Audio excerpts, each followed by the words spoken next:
सुबह से लेकर रात तक ये कामों का ना खत्म होने वाला सिलसिला, हमें एहसास नहीं होता। Social worker, film maker, Olympic जीतने वाली, टीचर, डॉक्टर, लेकिन उन कामयाब औरतों के पीछे भी एक माँ होगी। दूसरों को उनकी अचीवमेंट्स हासिल करने में मदद। तमाम खवातीन की मेहनत और कामयाबी पे इनकार नहीं है।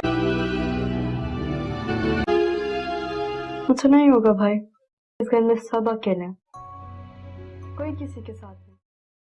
अस्सलाम वालेकुम नाजरीन, ड्रामा सीरियल मायरी की नेक्स्ट एपिसोड में आप देखेंगे कि रहीला जो कि इसके घर में आ चुकी है, घर पर कब्ज़ा करने और घर वालों पर। ऐसे में इसने अपने शौहर का अच्छे से दिमाग ख़राब कर रखा है और असल में हबीब था भी तो इसी नेचर का। इसे तो बस में आयशा की छोटी बेटी काफ़ी दिल बराता हो चुकी है। इसे अपने वालिद और अपनी सौतेली वालदा का ये रवैया बर्दाश्त नहीं हो रहा। अपनी वालदा के गले लगकर खूब रोती है तो आयशा भी क्या करे, वो तो खुद कमज़ोर खड़ी है। एनी कमरे में आती है तो अपनी माँ और बहन को इस तरह ज़ारो कतार रोते हुए देखती है तो देखकर इसका दिल भी छली हो गया है। मगर ऐसे में हबीब ना तो होश के नाखून लेता है और ना ही इसके दिल को कुछ होता है कि मेरी अपनी औलाद है।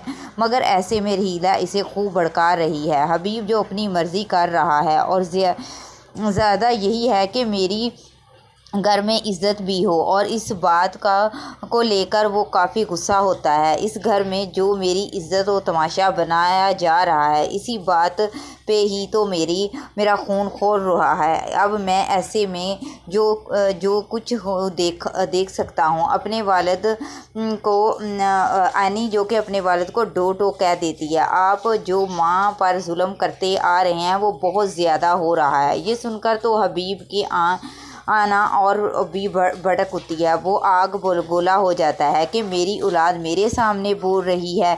तभी तो वो गुस्से में आकर एनी पर हाथ उठाने वाला था कि इसी वक्त बाहर से फ़ाखिर आ जाता है। वो अपने चचा का हाथ पकड़ लेता है ये कहकर कि अब ये मेरी ज़िम्मेदारी है, अब बेहतर यही होगा कि आप मेरी और मेरी ज़िम्मेदारियों से दूर रहें। ये सुनकर तो हबीब की आंखें फटी की फटी रह जाती हैं कि इस घर में है जो मेरा हाथ पकड़ने वाला है, क्योंकि इस घर में हबीब के अलावा कोई और मर्द तो है नहीं।